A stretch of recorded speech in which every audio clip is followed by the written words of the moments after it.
first practice exam question for our last exam, exam 3. So question 1, under pressure, pushing out and circumferentially, typo. I know that you guys are shocked by that fact that there is a typo here, but anyways.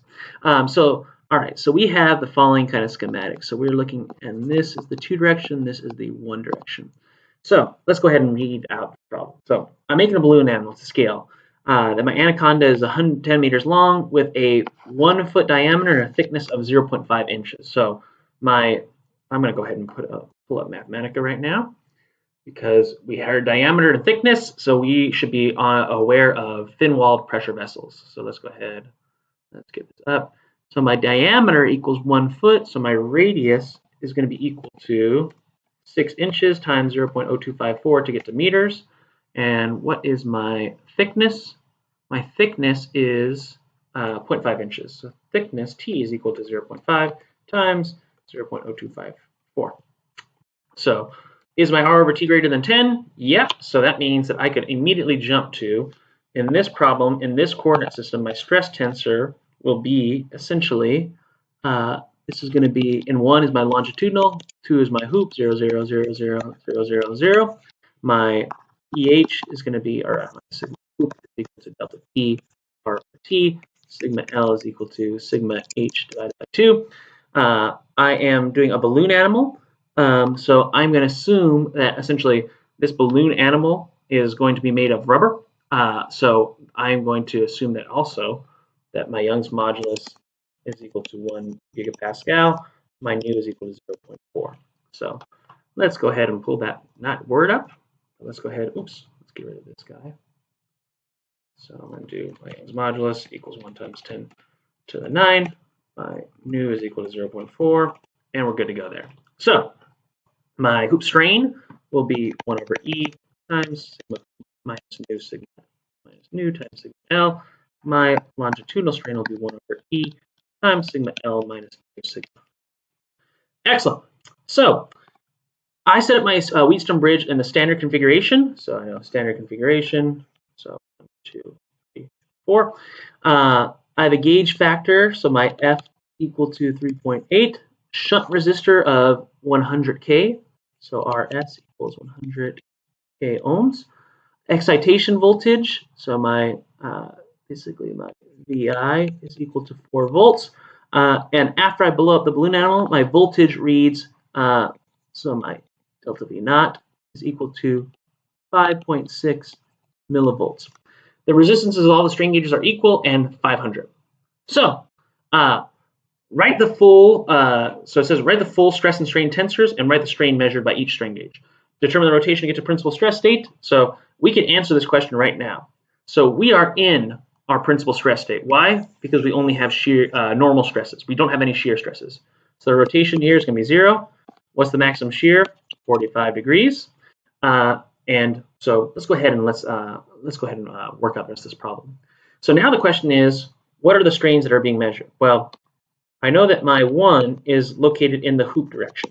Also going to be measuring thermal strain as well. And that is also the same for 3 and 4. And then for 2, that is the only one that's located in the longitudinal direction, plus E thermal.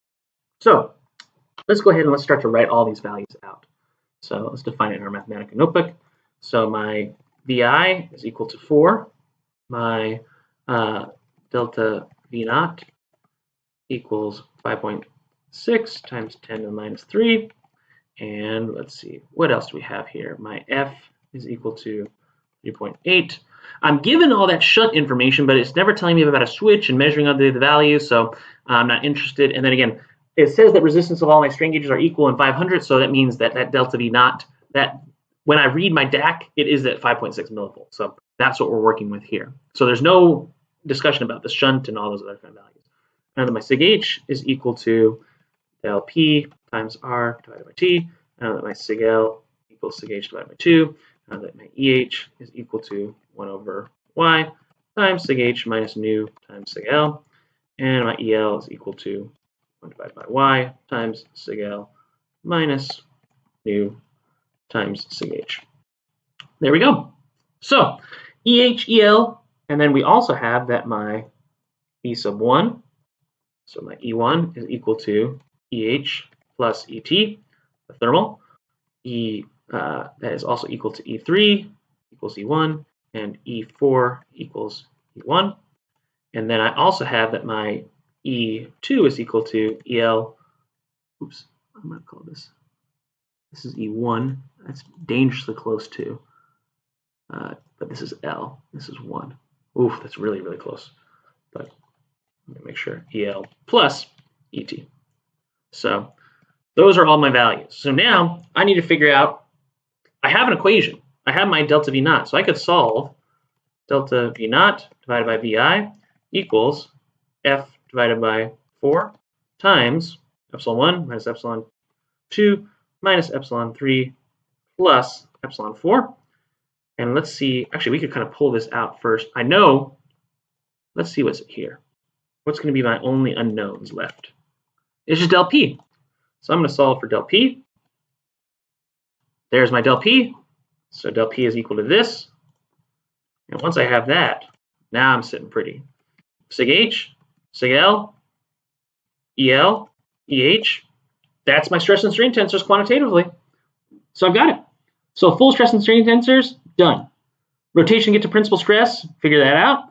My balloon animal will yield if the normal strain exceeds 1,000 microstrain. So 1,000 times 10 to the minus 6. Let's look at that numerically. So my balloon animal will yield if my normal strain exceeds 1,000 microstrain. So this is my E sub H. Yes, it's larger. So it will yield. So we see E sub H is larger than, so this is my theory yield. So, oops, let me just kind of set that equal. So my question is E sub H greater than my theory yield? Yep, that is true. So my material will also yield if the maximum shear stress exceed, but that's my normal strain, okay. Will this occur experimentally? Yes. My material will also yield if the maximum shear stress exceeds 5 megapascals. So how about theory stress equals 5 times 10 to the 6. So theory stress, let's see if theory stress is greater than my, again, now this is saying that my maximum shear stress. So if we draw out our 3D Morse circle, that's going to be sigma H, sigma L, and 0. So really it's sigma H divided by 2. So let's go ahead. So is my theory stress greater than sig H divided by 2? Or actually is my sig H, so sig H divided by 2, is this greater than my theory stress? No.